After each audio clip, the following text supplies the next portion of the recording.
Welcome to the Bruins Benders Podcast, Season 2, Episode 37. It's going to be a long off season with Maddie and Smitty, brought to you on the Inside the Rink Podcast Network. InsideTheRink.com is your one-stop shop for all your NHL and ECHL news, insight, and analysis.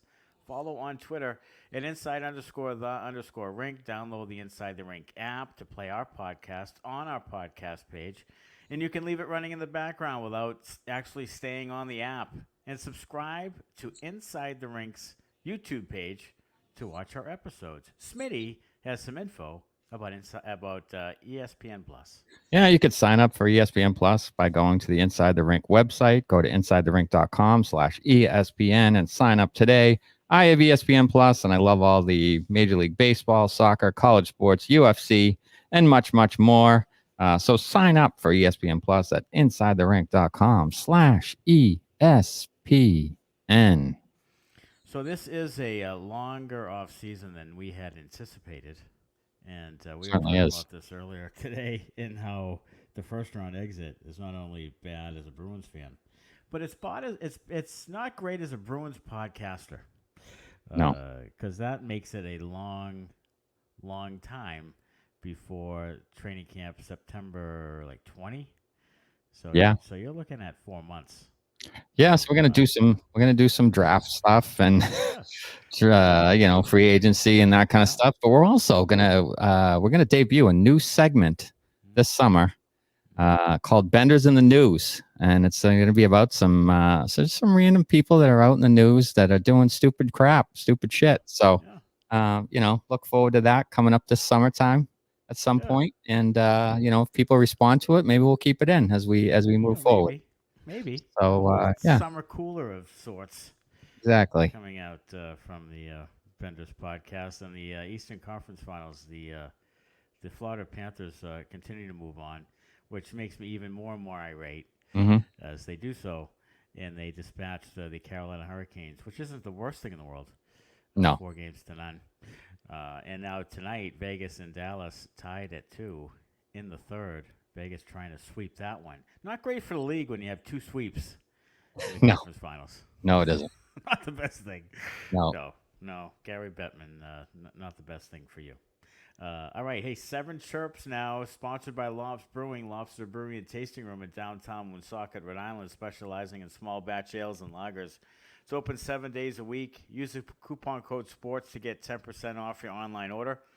Go to lobsbrewing.com. Follow them at Lobs Brewing on social media for new beers and events. Chirp number 1. Hampus Lindholm battled a broken foot for about a month at the end of the season and into the playoffs. Why did he play so much at the end of the season? This is a very good question. I wish I had the answer, because we had stated many times on this very podcast that they're resting the wrong set of defensemen. They were resting the 5th and 6th D men, rotating in the bottom guys when the guys that really needed the rest, the McAvoys and the Lindholms, especially now looking back with Lindholm playing with a broken foot, it just doesn't make any sense at all. None. So you really have to question Montgomery and how he handled kind of the way the Bruins were preparing for the playoffs down the stretch with his resting guys, not resting guys, Bergeron's in, all kinds of decisions there. I think it showed a little bit of his inexperience, maybe a little bit kind of kowtowing to the leadership of the Bruins there. Guys saying, I want to play, I want in, where he, as the manager, as a coach, has to really put his foot down and say, look, we've got a bigger picture goal here.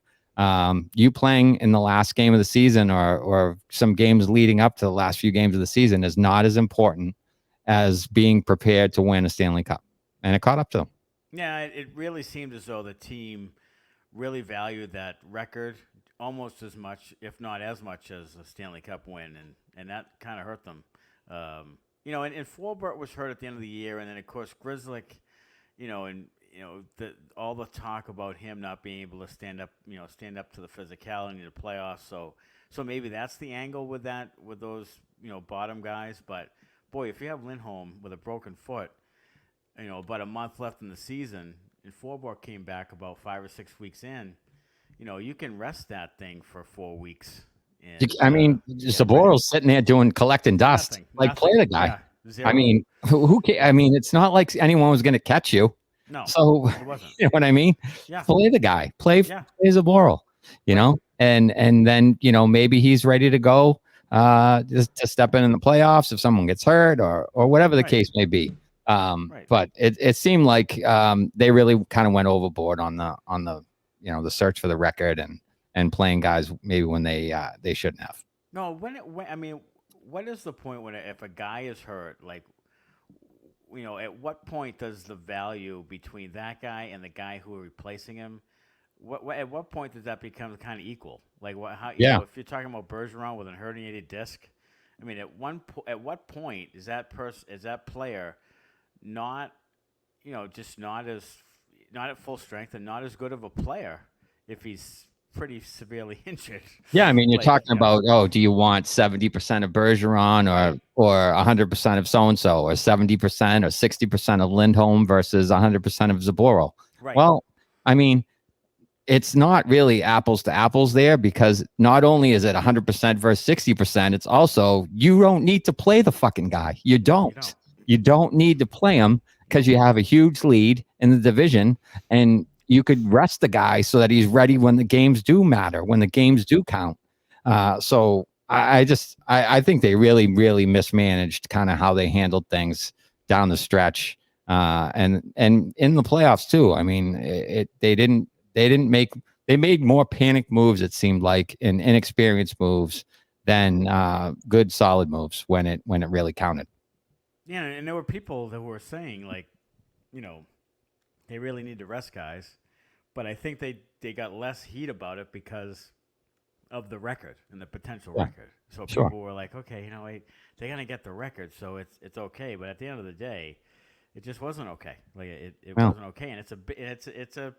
I mean, you can judge how big of a factor it is, but it's a pretty big factor.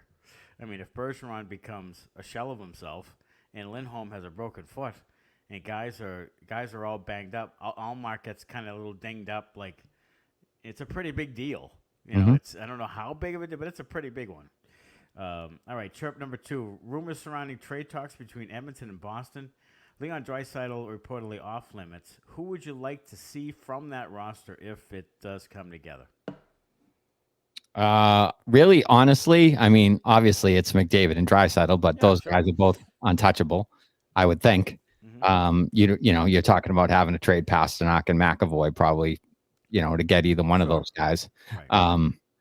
To me, it's, and I don't think they would do it. To me, it's Zach Hyman, a guy like that, who's an energy guy, who has some speed, has some jam, has some scoring touch. So that's a guy, even though he's not a center, that's a guy that I would want.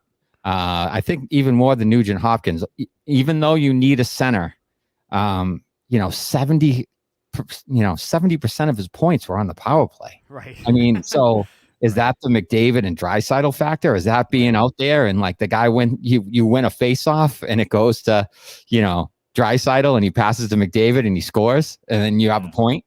Like, how many were primary assists? How many were, McDavid making an amazing play and feeding it to you for a wide open net because he draws everyone to him, So that kind of makes me a little leery of a guy like Nugent Hopkins, who, he was a fine player. He's always been a pretty good player, and he had a phenomenal year. But before, McDavid got there, he wasn't any great shakes. So to me, it's a guy like Zach Hyman, I think. Yeah, and Hyman has had 2 great years. This year was a terrific year. Yeah. But obviously he's playing with, high-end talent. But he also did in Toronto, too. I mean, it wasn't like, the guy has never played with any talent. But he did have his highest point total was 41 with Toronto. He had point totals of 54 and then 83 this season. 36 goals this season for Edmonton. He's 30 years old. But I like that call. I mean, that's not a bad guy. If you had to, you'd probably have to move on from like a DeBrusque or something, I would assume. Yeah, probably. He's a hometown kid too, so maybe that's the type of thing you would do. But you would have to, I think, DeBrusque and some other piece too to bring Hyman in, because I believe Hyman's in the Hall Marchand range of, like, 6x6 or something around those, 6x7, somewhere in there. So it's not just a Brusque. You probably have to move a different contract as well. Maybe a Grizzly or somebody like that. But and I mean, they love Hyman there, so I don't think they're looking to make that trade. But maybe DeBrusque, maybe DeBrusque to them makes it worth it. He's a younger guy. Right. He has some upside. Maybe putting him with McDavid and because DeBrusque has a lot of speed. I mean, maybe that's a play that they'd be interested in. Yeah, I mean, Hyman signed was it a 5-year deal? No, 7-year deal. 7 years at 38.5. So he's a 5.5 Okay. Salary cap hit, and that ends 27-28. So he still has 5 years left on that deal. But with his production at $5.5 million, that's not terrible. I mean, that deal is going to get more and more valuable, or have better value as it goes forward. So, and I like obviously Nugent Hopkins would be nice, or someone like that. Edmonton has to do something because they haven't been able to get there, and they have Draisaitl and McDavid making big money. I wonder if they would move on eventually. Maybe not this year, but maybe if they don't win a cup next year, maybe they really have to make a hard look at Draisaitl, or maybe McDavid says time for me to leave. You never know. Mm-hmm. All right, chirp number 3 seems to be some dirty play during the postseason. Max fines are only $5,000. Is that enough? No, it's not enough at all. I mean, it's ridiculous. I mean, that's ridiculous. With the amount of money that these guys are making, I mean, they find coaches and stuff more money for speaking ill in the media. Right. You get $25 grand for saying that the referee sucks, but if you cross-check someone in the neck, you get $5 grand. Yeah, $5 grand. Unless you get suspended, then they to go into the boards there from behind. He got $5,000 fine. Jamie Benn, I think he was suspended 2 games. He was suspended, yeah. So that takes game checks away. But if it's a minor infraction, the maximum they can fine somebody is $5,000. It's ridiculous. I mean, it doesn't deter anything. $5,000 is a drop in the hat for most of these guys. It is, and you can't police it on the ice as much anymore because they really won't let you fight that much, and you really don't want to fight in the playoffs. So guys are just taking liberties. I mean, Sam Bennett continues to take little douchey kind of liberties all the time. Yeah, I mean that's how they play. They have a bunch of guys who play at or over the edge, and because all of them do it and they do it regularly, they get away with it. Because you can't call. It's like the old Flyers teams. You can't call a penalty if there's a penalty every second you're on the ice. Right, and that's why Gudas does it. That's why Gudas can get away with it. Yeah, that's why he gets away with that. That's why Bennett gets away with it. That's why Reinhart gets away with it. That's why Tkachuk gets away with it. That's why Ekblad gets away. I mean, they get away with a ton of shit because all of them do it all the time. Right. And it seems to be a little more. I don't know. Maybe I'm wrong. Maybe I just haven't really paid as much attention. It just seems like there's more of that kind of stuff, or maybe it's sort of regenerating more of that kind of stuff. Maybe there hasn't been as much, I guess, in the last few years. But it seems like we're back to, just taking some real cheap shots and real, kind of dirty plays in the playoffs. So. But if you're not going to police it, then, of course, it'll take someone to get hurt for something to happen. Yeah. All right, Chirp 4, Frank Saravalli reports that Tyler Bertuzzi deal could be 5 or 6 years at $5.25 million. Do you believe that? And wouldn't you just sign him? I don't believe that at all. I think that is an absolute undersell by Frank Saravalli. But if he wants to sign with the Bruins for 5 or 6 years at 5.25, 5.5, I'll give him an extra $250 just for fun, just for shits and giggles. Yeah. If he wants to sign for 6 years at 5.5 per, sign me up today, right now. Yeah. Let's get it done immediately. He's essentially signing the deal that Charlie Coyle signed a few years ago. Right. It's like fast forward a few years and sign the same type of deal. I mean, I just don't think that's true. I mean, I know he didn't have a great year overall. Like once he got to the Bruins and in the postseason, he did. Yeah. But overall, he didn't have a very good year. So, I mean, I guess that plays into it a little bit. But the year before, he had 34 goals, I think. 30 goals, yeah. Yeah. So, he has to be somewhere in that range, I would think. I would think. And I think there's some teams out there with space, so I think somebody's going to give him a better deal than that. Yeah, you have to think. There are teams, and if I'm a team with space who isn't very good, I'm giving him an extra $1 million a year or whatever. I'm trying to sign him. Does he want to go there though? That's the thing. Now that he's got a taste of the playoffs, does he want to go somewhere where he's just gonna kind of rot in mediocrity, or does he want to be involved in chasing a cup? Well, does he want to go back to Detroit, who seems to be up and coming, and has some young talent, and has a chance right now to really get better quickly? Sure. Maybe he goes back to Detroit, and I think it could be in the back of his head. Yeah. And maybe for the Bruins, you have to give him a little more to keep him away from Detroit. I mean, you don't know the circumstances. No, you don't. I hope they sign him. I mean, do I want him to break the bank and start moving all these pieces around? I don't know. I mean, you fall in love with guys for postseason performance, but then we've seen in the past when you sign them, a couple of years later, you're like, okay, like maybe it wasn't the greatest idea. Maybe we were romanticized about the thing, Right. So it's not as cut and dry as it seems. All right, Chirp 5. Good teams are being eliminated early because of this. Some of this because of this weird divisional playoff setup. The league needs to go back to the old format. This is not good for the league, right? Right. Yeah. I don't like it at all. I never have. I didn't like it. I mean, the Atlantic Division has been very good for a long, long time. And so there was a lot of years there where the Bruins and Leafs were playing each other in round one, and both teams usually had over 100 points, and the Leafs were getting eliminated every year. One of the top teams in the league, one of the best records in the league, was going out in round one because they have this fakakta thing where you got to play out of your division. So I hate it. I think they should go 1 through 8 in the East. The top two division winners, and then the next 6 best records, and just seeded accordingly. And same thing in the West, and then just play. Well, they used to play divisional first, like Adams division. Yeah.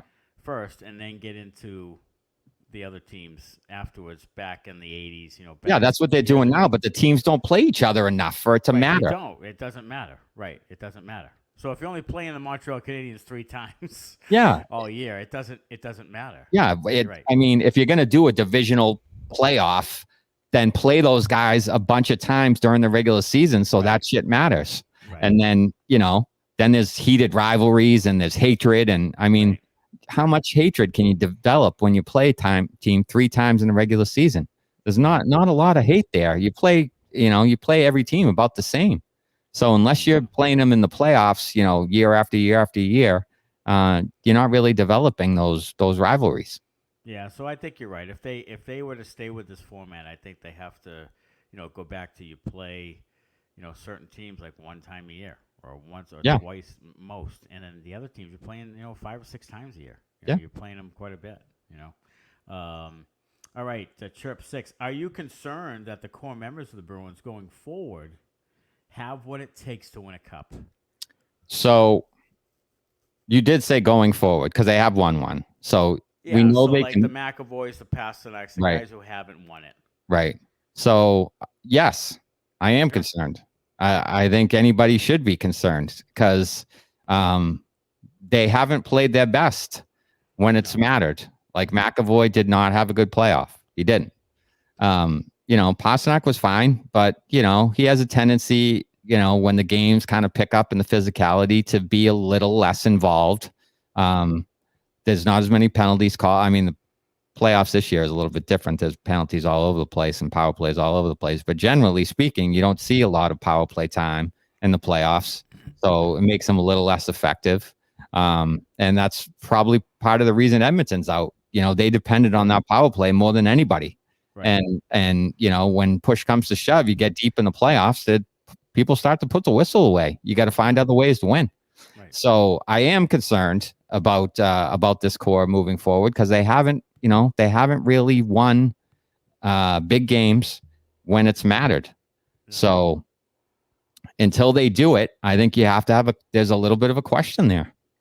Yeah, I mean, I agree. I mean, it's like the McAvoy thing is something that I mean McAvoy has got to be like the guy who kind of dictates it, like Ray Bork used to do, like Chara did. Like he's got to be the guy that kind of dictates, you know, how the team plays and if the team can step up in these big situations. He's got to be that guy. I mean, he's making a lot of money, and they've invested a lot of years in him, and he's got to be that guy. And he hasn't. We talked about his offensive abilities, and I think offensively, this is kind of who he is. Like, in he's better than he was. I don't think he's a great power play guy. Like, I don't, and I think he's kind of a brick shit house. He kind of plays with a little bit of reckless abandon at times, and I don't think he's as smooth offensively as you need in a power play quarterback type of guy. Like, I think he struggles at times, and I think the power play struggles at times, and I think that he's part of that. I don't think he's the whole reason, or even the biggest reason, but I think he's part of that. I don't think he's great at it. I think he's decent. But I think he's got to be the guy that, like, they kind of follow him. And I think he didn't play that well in this series. I thought there was one game there in Florida where he had like 8 hits and he set the tone early. That's what he needs to do. But then it kind of fell off again afterwards, and didn't love his game at times. So in Pasternak is his value. Most of his value is in the goal scoring. It's in the goal scoring. So, I mean, he's been better at the whole physicality thing over the course of his career. He'll hit guys and he'll win some pucks and stuff. He's not like completely adverse to hitting, but his value is in goal scoring. So when he's not, the fans get on him, and his game suffers. It all depends on how they put this team together going forward. And I think they need some tough, gritty, like. I hate to say the whole Bruins way because I think people get too caught up in that old way, to an extreme. But I think there is a level of, like, gritty grinder, kind of what we're seeing with Florida. Gritty grinder, like what we saw with St. Louis in 19, like that type of thing. And surround those guys with the gritty grinder types, and try to make some runs. But I am a little bit concerned about it as we go forward because those guys are here for a while, a long while. Mm-hmm. All right, trip number 7, watching some playoff hockey and seeing electric arenas around the league. Is TD Garden electric enough? Is it? Do we get wacky enough in there? No, we don't. No, we don't. No, and the problem is, number one, we're a little bit spoiled. Yep. Number 2 is that we want our teams to perform, and when they don't perform, we're not going to cheer them. That's as simple as that. It's as simple as that. We are not going to be yahoos for you while you're playing bad. Mm-hmm. That just is not the way we operate here. It never has been, and it never will be. So if you're looking for somebody to just go out there and drink 1,000 beers and just be screaming and yelling for you when you're turning the puck over and giving up odd man rushes the other way, go to Carolina.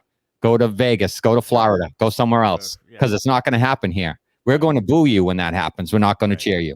Right. So if you want an electric arena, you have to play well. You have to come out. You have to hit somebody hard, get the crowd amped up, score a goal early, fight somebody. You have to do something worthy of praise to get praise. Right. Simple as that. You do. And I think that it's as simple as the Bruins fans are so invested in the team that they get nervous.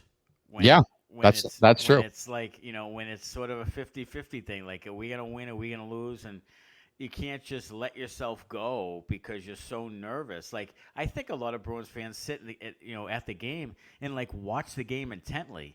And as you're watching it, you're not screaming your head off. Like you're No. not waving your towel. Like you're watching like on your hands. Like, boy, I hope we score a goal here. Yeah. And I think that's a big part of it. You see that place get real silent when you go down 1-0 in a big game. It always happens. Like it doesn't. They don't stay to that level when they go down because they're so.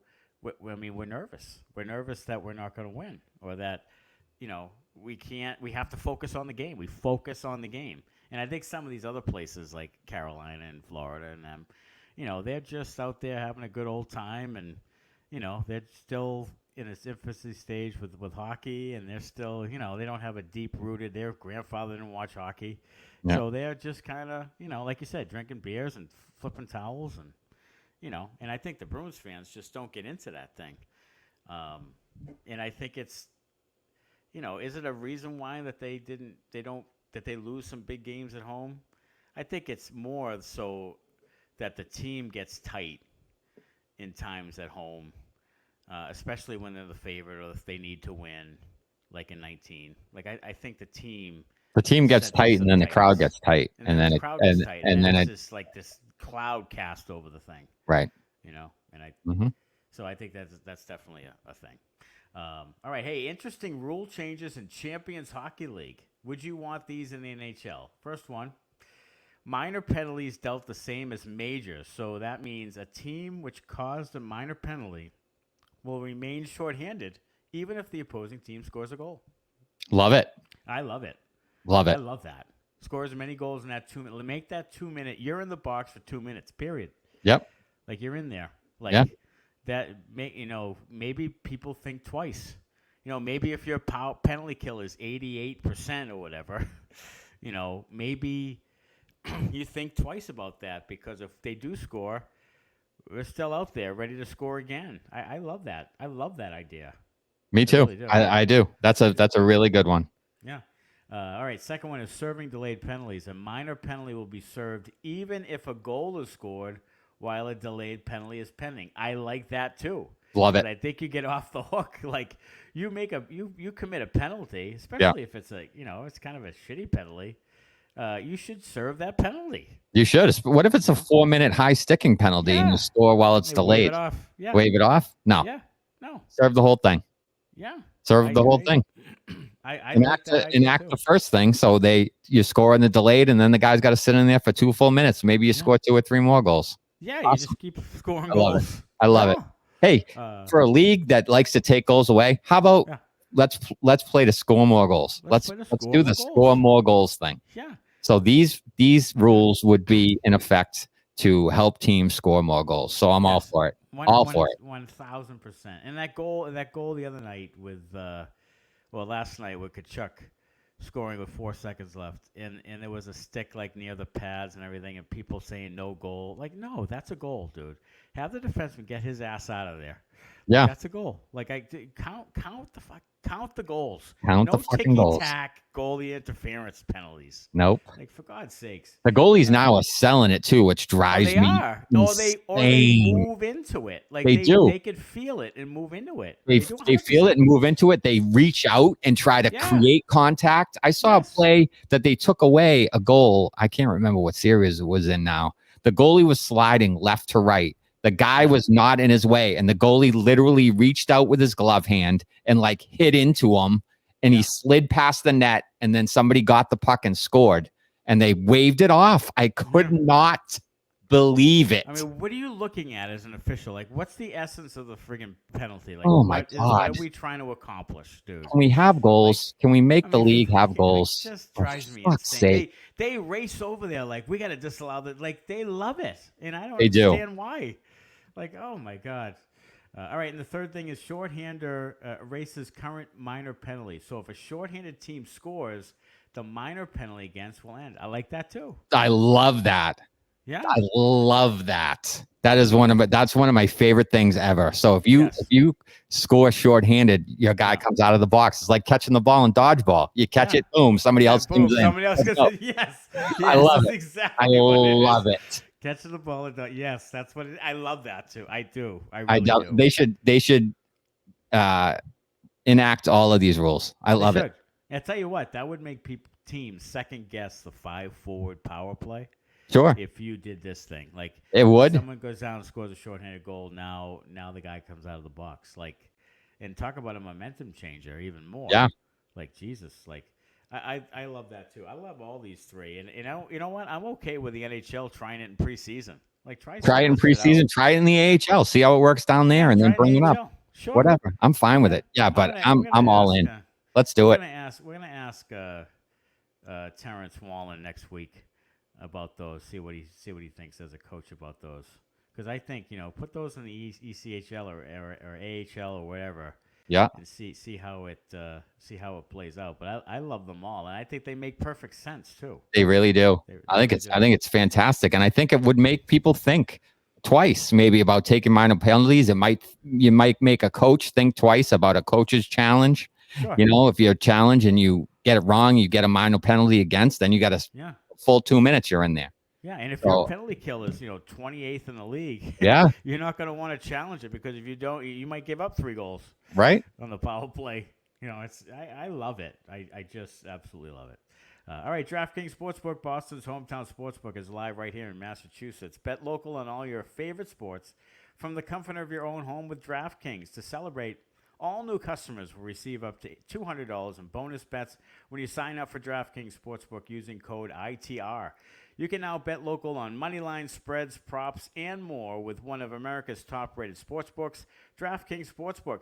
Download the DraftKings Sportsbook app and sign up with code ITR to get up to $200 in bonus bets to use now that mobile sports betting is live in Massachusetts. That's code ITR only at DraftKings Sportsbook. If you or a loved one is experiencing problems with gambling, call 800-327-5050 or visit helplinema.org to speak with a trained specialist, free and confidentially, 24/7, 21 plus, physically present in Mass. Eligibility restrictions apply, subject to regulatory licensing requirements. Eligibility and deposit restrictions apply. Opt-in required. Bonus issued as free bets. Terms at DraftKings.com/MA. All right, beauties and benders, and 3 beauties for this week. Beauty number 3. Sergei Bobrovsky. Gonna love you, eh? They're gonna be loving you from dawn until dusk. I'll tell you, Bobby, who wasn't great in the Bruins series, stats wise, did make some enormous saves. Made some huge saves. Huge ones, but statistically not great. But now, since that, I think I saw him at like a .950 save percentage or something outrageous since that series ended. Yeah, and his goals saved above expected is, I think, higher than when Vasilevsky won the Conn Smythe. So he's having a really, really, really good postseason. And he single-handedly, I mean, there was a few moments in that Bruins series where he single-handedly kept the Florida Panthers in the series. There was a few times where the Boston gets another goal. The series is probably over and Boston wins. So, we could be looking at the Bruins in this Eastern Conference final or going to the Stanley Cup finals rather than Florida if they had stuck with, who was it, Lyon? It was Alex Lyon. Yeah, so. Journeyman. Yeah, and you know what? This is a tweet that was that I saw earlier, and this makes me think of it.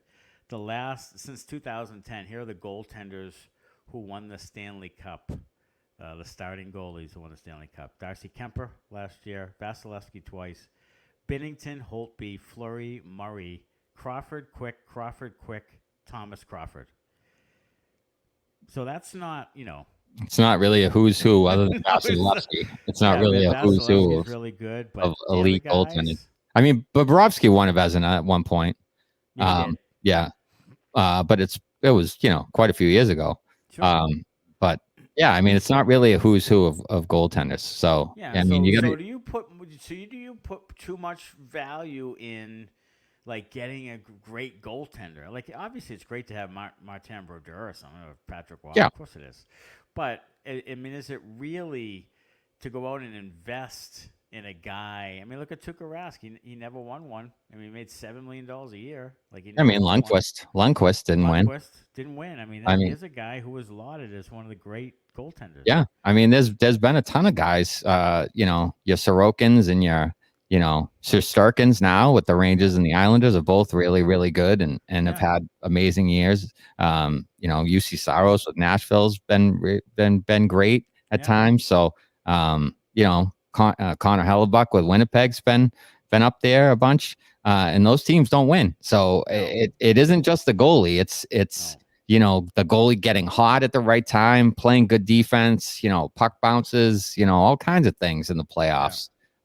So I think maybe you don't spend as much on the goaltender position, and you hope you get really good goaltending and make the saves you're supposed to make, and then make a few you don't and aren't supposed to make, and then hopefully you can win. Well, as Bruce Cassidy would say, we need a save there. Yeah, need a save absolutely. There. All right, beauty number 2, Jonathan Marchessault. Gonna love you, eh? They're gonna be loving you from dawn until dusk. Marchessault has played in every Vegas Knights playoff game in history, in Vegas' history, and an underrated player. I mean, he's the guy. The guy performs. I mean, the guy has been really, really good for them since 2017, and doesn't get a lot of talk about him. But he's a good, solid NHL player. Yeah, he really is. He's had really good playoffs for them. I mean, obviously they went to the Cup final in their first year, so and he had a lot to do with that. He was a big part of that team. Sure. So I mean, he's been a really good performer there for a long time, and I think he is an underrated player, across the league. Maybe being out in Vegas, West Coast team that a lot of people don't see him very often, but really underrated guy and a solid solid player for them. And a guy who had 30 goals with Florida the year before he went to Vegas. Yeah. In the expansion. And then 27, 25, 22, 18, 30, and then this year 28 goals. Yeah. I mean, the guy is consistent too. And he's just a really good player, and he's stepping up big again for Vegas again here, and he's 33. Yeah, 33 years old. So older than I thought. Yeah, older than I thought, and has been in the league for a bit, and is doing really well for them. And then beauty number 1, Paul Maurice. Gonna love you, eh? They're gonna be loving you from dawn until dusk. Paul Maurice has just said the right things, done the right things. Is really good behind the bench. I mean, we've liked him for some of his memes and things. But he has one of the best hockey memes of all time. He said, the fuck off, fuck you, fuck him, fuck you, yeah, fuck him, fuck you, fuck off, you fucking fuck or something. I mean, one of the best hockey memes you will ever see. He says, he yells fuck off.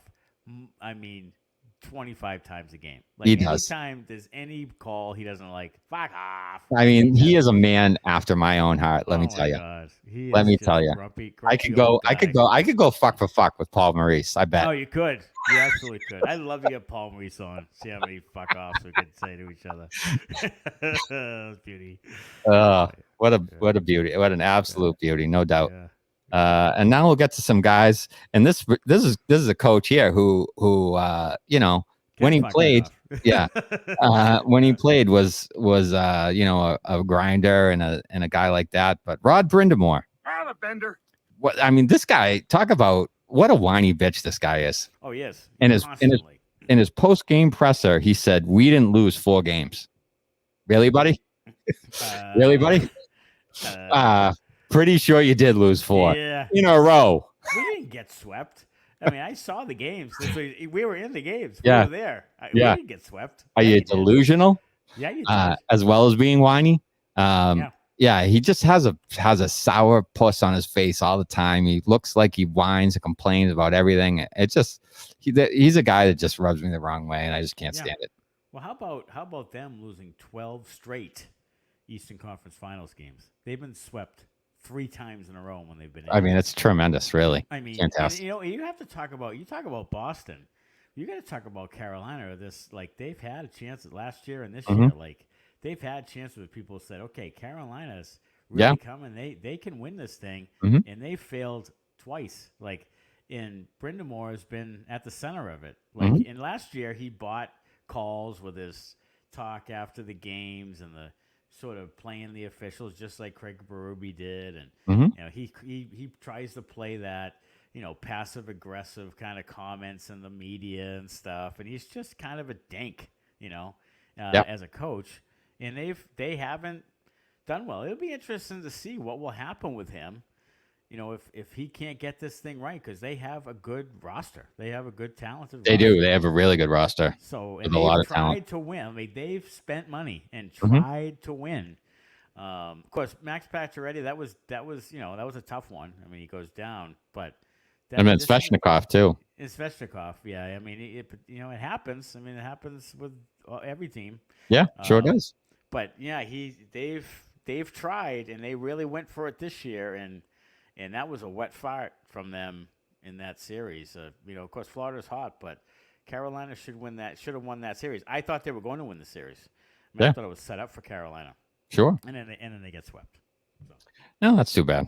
Yeah. So Bender number 2 is Max Domi. The Bender. What a douche. I mean, and people keep talking about, like, last year and this year, like, Max Domi's a guy that Sweeney likes. Rumors say that Sweeney likes him and that he kind of is connected with the Bruins the last couple of years. And now I've heard even now coming into the offseason, will they go get Max Domi? I just, first of all, I don't think the guy produces all that great. No. And he's kind of douchey, and I don't think he makes you better. Like, I just don't. I don't want Max Domi. Give me somebody else to play center, second line or third line center or whatever. I'd rather have Coyle play second line center, and have somebody else play third line center. Have a rookie play it or something. I don't like Domi at all, and it's not just because I don't like the guy or the way he plays. I don't think he produces all them. I don't think he's that great. No, I don't think he's that great. I do think that the Bruins have a tendency to be a little too nice. Yeah. So I do think they could use a little more dirtbaggery on their team. Sure. Marchand's kind of getting away from it. Yes. But I was expecting kind of a little more of that from Hathaway. Yeah. Bertuzzi had a really good playoff. I think he's a guy who could play that role to a certain degree, and maybe Trent Fredericks to a certain degree, but I think they could use more like Sam Bennett types, like Sam Reinhart types, not necessarily Radko Gudas, because I think he sucks at his job. Yeah. I think he's a terrible defenseman. Well, I think a guy like that who's just a pain in the fucking ass all the time. All the time. Yeah. They don't really have guys like that. Their guys are good guys. They're nice guys. They're guys you would want to root for. Yeah. But I think in general, they could use not necessarily Max Domi, because I agree with you there, but guys of that ilk that maybe are a little bit on the edge, a little bit over the edge, a little bit where your head's going to be on a swivel. He's going to bother you all game. Maybe you take a stupid penalty, things like that. I think they need a little more of that kind of grittiness on their team to just, I think that's kind of more of the playoff style where it's a little dirtier. And I think they could use some more guys like that. Now, do you think, I mean, I know there's two different coaches now different coach from last year, but do you think they don't coach it enough? I mean, is that a coachable, do people coach that? I don't think you can coach that. I really don't. I don't think like all of a sudden you can turn Brandon Carlo into a headhunter. You just can't.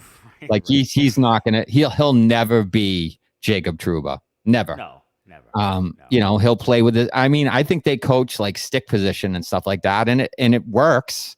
Like they were, the best defensive team in the league during the regular season. But when it comes to playoff times, you got to clear the front of the net or elbow a guy in the head or cross check him in the neck to get him off your goalie or out in front of the net. Do they have guys willing to do that?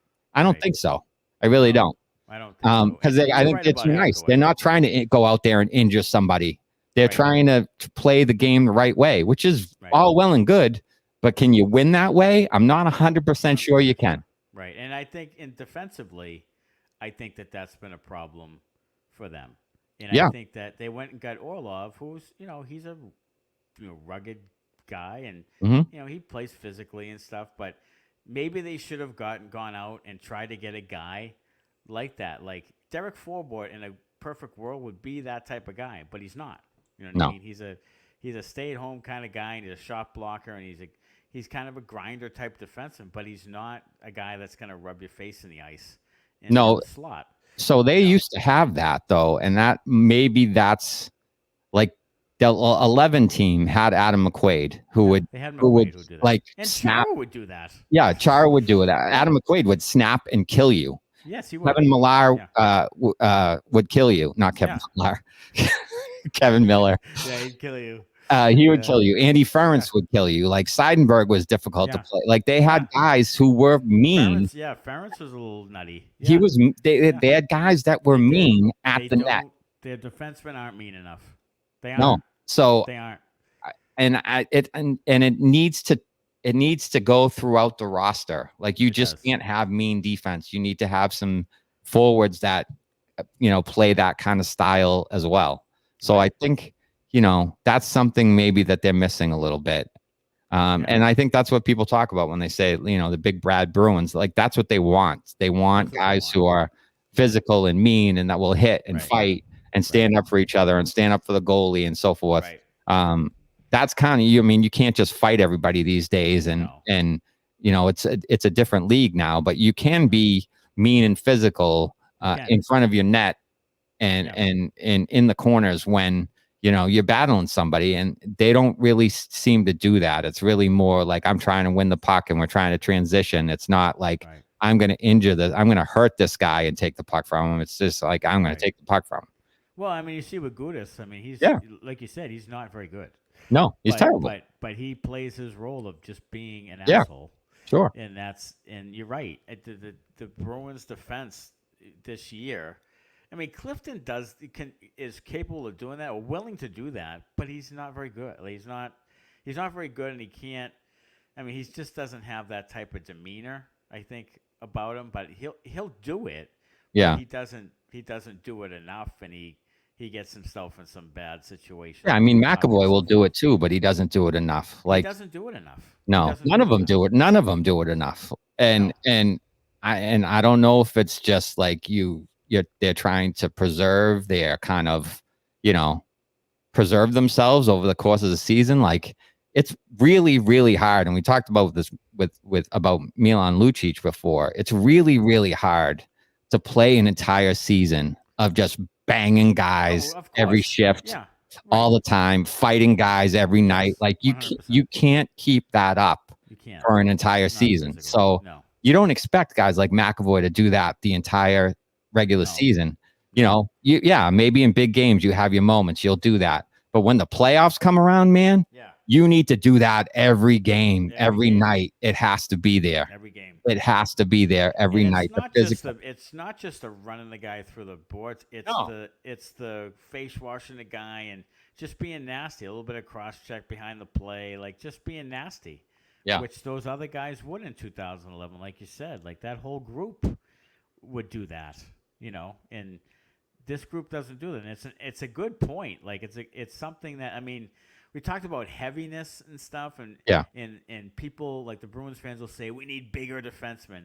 Well, we have some big defensemen. They don't play a certain way. It's not really about being super huge. It's about being a prick. Like even Aaron Ekblad has shown that he can be prickly and douchey. Yeah. You know what I mean? He's done it. So you have to have guys willing to do that, and the Bruins don't. So it's a valid point that if you compare the defensive groups from 11 and now, it's much different. It's much different. And I think you hit it on the head. I think that's the difference. That's what they need.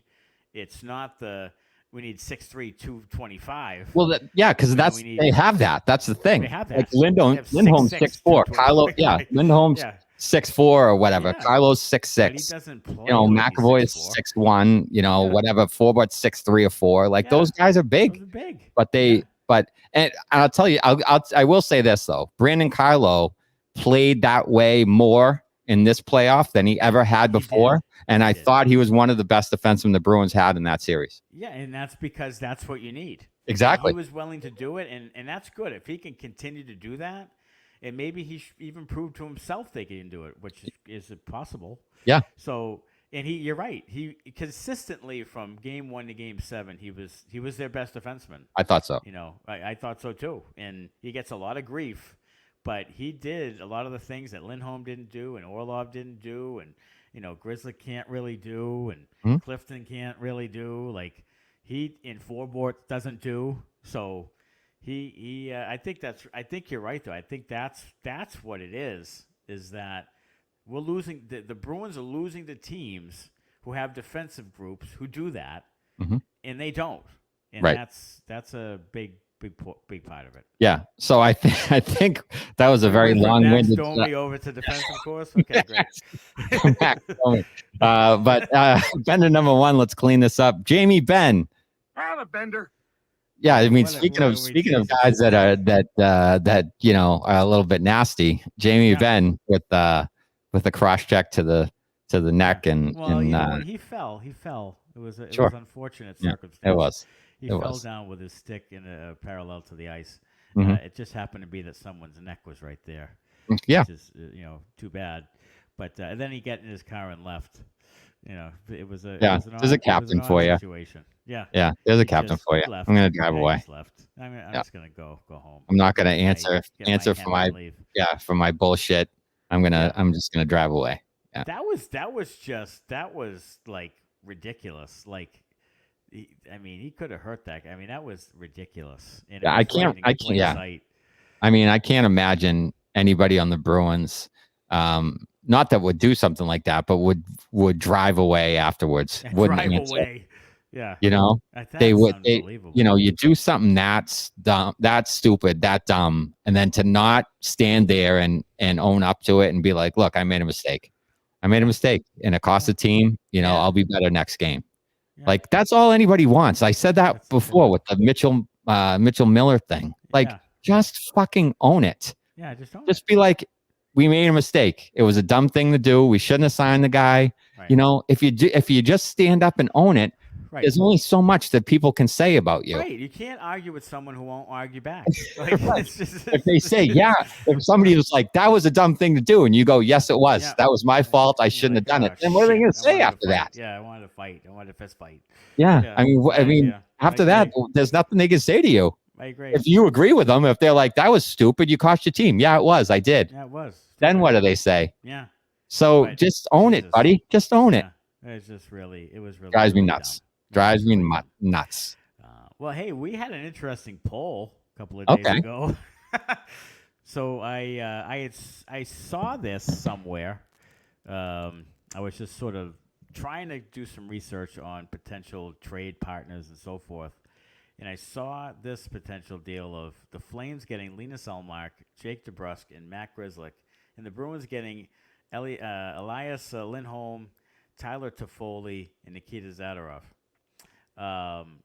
And the money works. I actually looked up all the contracts just to see if the money works. Now there is the 16 team no trade list that Allmark would have to submit. So we had this poll: yes or no. If you're a Bruins fan, would you do this deal? And no was 72%, and yes was 28% out of 813 votes. And there were Flames fans who were pissed off. Yes, they were. There were Bruins fans who wouldn't do the deal when it's clearly favors the Bruins. I don't. The Bruins fans who would not do this deal, I do not understand you. I don't get it. I don't understand it because that Elias Lindholm is a number one center in this league. Number one. So if you get him, you are set at number one center for many years. Yes. Bergeron comes back, he slides right into the number two hole. You're Sure. good. So I don't understand.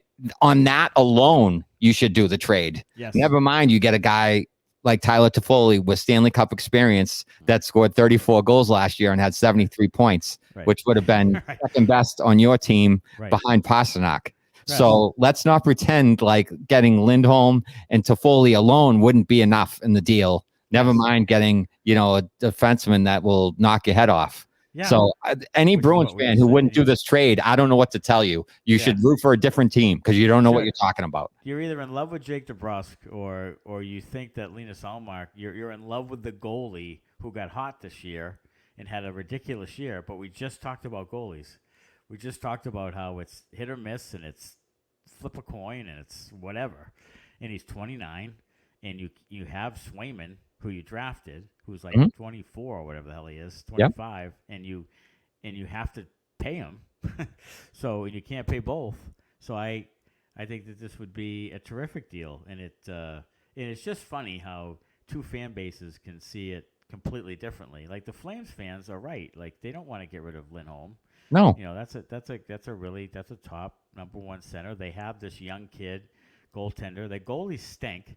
Markstrom makes $6 million a year. That was an overpay for a guy who had a less than 900 save percentage. Both him and Vladar had less under Vladar 900 stinks. save percentage. Yeah, they both stink.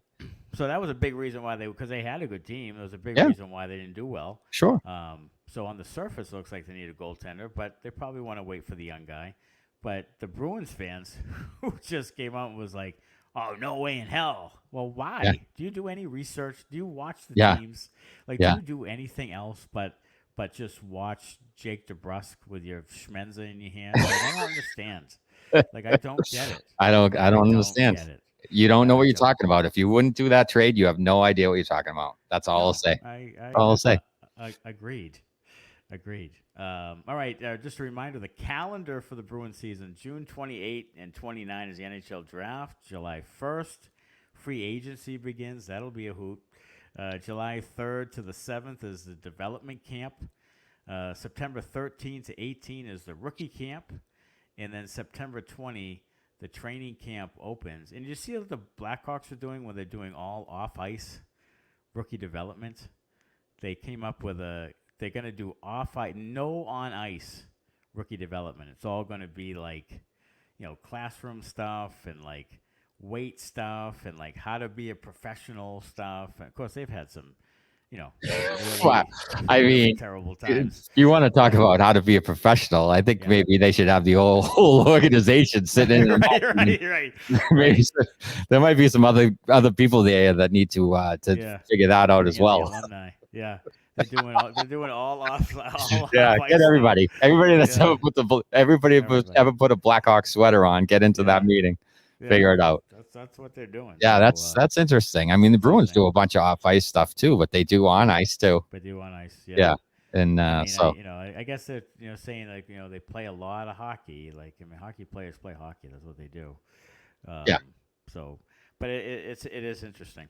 All right, go to InsideTheRink.com for Bruins Benders merchandise. Follow us at Bruins Benders on Twitter, Instagram, and Facebook. Subscribe to the Inside the Rink YouTube page to see our episodes on there. Please rate and review on Apple. And subscribe and follow on the podcast platforms. Sign up for ESPN Plus at InsideTheRink.com/ESPN. And download the DraftKings Sportsbook app and use code ITR. We will be back again next week with Mariners coach Terrence Wallen. Thanks a lot for listening, and have a great week, everybody. Go Bruins. Thanks a lot. Bye-bye.